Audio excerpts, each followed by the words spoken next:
আবহাওয়ার বিরাট বড় পরিবর্তন। মে মাসের শেষের দিকে দেশের দক্ষিণের উপকূলীয় বেশ কিছু অঞ্চলে ধেয়ে আসছে তুমুল বেগে মাঝারি থেকে ভারী বৃষ্টি।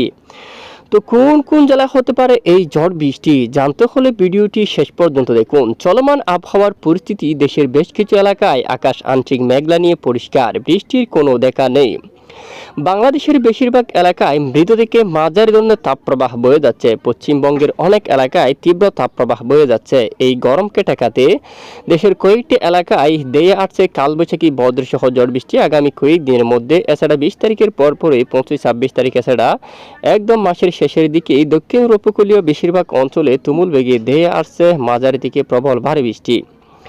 তো এই মুহূর্তে আমরা দেখিয়ে দেবো যে কোন কোন এলাকায় ভারী বৃষ্টিপাতের আভাস রয়েছে। তো অবশ্যই শেষ পর্যন্ত দেখুন। তো দেখুন, আপনারা বঙ্গোপসাগর বুকে তৈরি হতে পারে একটি সিস্টেম, যেটি পরবর্তীতে শক্তি বাড়িয়ে ধীরে ধীরে উত্তর পূর্ব দিকে অগ্রসর হয়ে বিশেষ করে বাংলাদেশের উপকূলীয় অঞ্চলে আঘাত করার সম্ভাবনা এবং উড়িষ্যা এলাকায় কিন্তু আঘাত করার সম্ভাবনা রয়েছে। তবে ঘূর্ণিঝড় না আসলেও কিন্তু বৃষ্টিপাত আসার প্রবল সম্ভাবনা রয়েছে বেশ কিছু এলাকা জুড়ে। এরই মাঝে দেখা যাচ্ছে মে মাসের শেষের দিকে বাংলাদেশের দক্ষিণের উপকূলে বেশ কিছু এলাকায় মাঝারি থেকে ভারী বৃষ্টিপাত হওয়ার সম্ভাবনা রয়েছে। এরই মাঝে টেকনাফ থেকে শুরু করে চেনমার্টিন, টেকনাফ, তারপর এখানে মহেশখালী, বদরখালী, চুয়ারপাড়ি, চকরিয়া, কুতুবদিয়া এবং সাতকানিয়া এবং এদিকে রোয়াঙ্গাছড়ি এবং চট্টগ্রাম, হাটহাজারী, রাঙ্গামাটি, পরিচুটি উপজেলা, সন্দ্বীপ, হাতিয়া, লালমোহন, বরিশাল, পিরোজপুর, জালাকাঠি, পটুয়াখালী, নোয়াখালী, এখানে দেখুন মতিরহাট এবং সরপেশন এবং সুন্দরবন এবং শিবনগর, কইরা উপকূলীয় বেশ কিছু এলাকা জুড়ে মাঝারি থেকে প্রবল ভারী বৃষ্টিপাতের সতর্কতা উঠে আসছে। এবং ঠিক দেখুন, আপনারা দক্ষিণের উপকূলীয় বেশিরভাগ অঞ্চলে মাঝারি থেকে প্রবল ভারী বৃষ্টিপাতের সতর্কতা উঠে আসছে। তো জলবায়ুদের অবশ্যই সাবধানতা অবলম্বন করতে হবে। তো অবশ্যই নজর রাখবেন আমাদের চ্যানেলে, আমরা কিন্তু সতর্ক করে যাব আপনাদেরকে। তো এখনো পর্যন্ত হাতে আরও অনেকটাই সময় রয়েছে, আমরা প্রতিদিনের আপডেট কিন্তু আপনাদেরকে দেখাবো। তো কবে থেকে বৃষ্টিপাত শুরু হতে পারে কালবৈশাখী, আমরা যদি একটু দেখি, আগামী 18 তারিখ নাগাদ দেশের পূর্ব অঞ্চলের কিছু কিছু এলাকা জুড়ে কিছুটা বিক্ষিপ্ত বজ্র বিদ্যুৎ সহ ঝড় বৃষ্টিপাতের সম্ভাবনা কিন্তু উঠে আসছে। এবং রবিবার 19 মের আপডেটে যদি আমরা একটু দেখি, তুলনামূলক বৃষ্টির সম্ভাবনা খুবই কম। দেশের দু একটি স্থানে স্থানীয় মেঘ তৈরি হয়ে বিক্ষিপ্ত বৃষ্টিপাত। এছাড়া আগামী 20 তারিখ সোমবার সিলেট বিভাগ থেকে শুরু করে এখানে লাখাই, কিশোরগঞ্জ, মাদান এবং বিশনবাবু, সিলেট, মৌলভীবাজার সহ ধরে এখানে আরও অনেক এলাকায় বজ্র বিদ্যুৎ সহ বৃষ্টিপাতের সম্ভাবনা কিন্তু দেখা যাচ্ছে।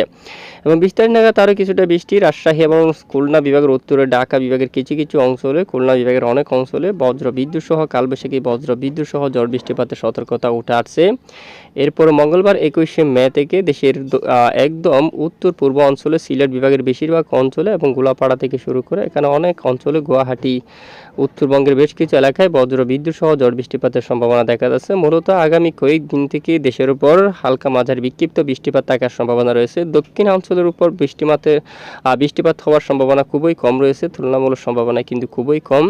উত্তর অঞ্চল থেকে যদি বৃষ্টিপাত আসে তারপর হতে পারে, কিন্তু না আসলে হওয়ার সম্ভাবনা খুবই কম কিন্তু।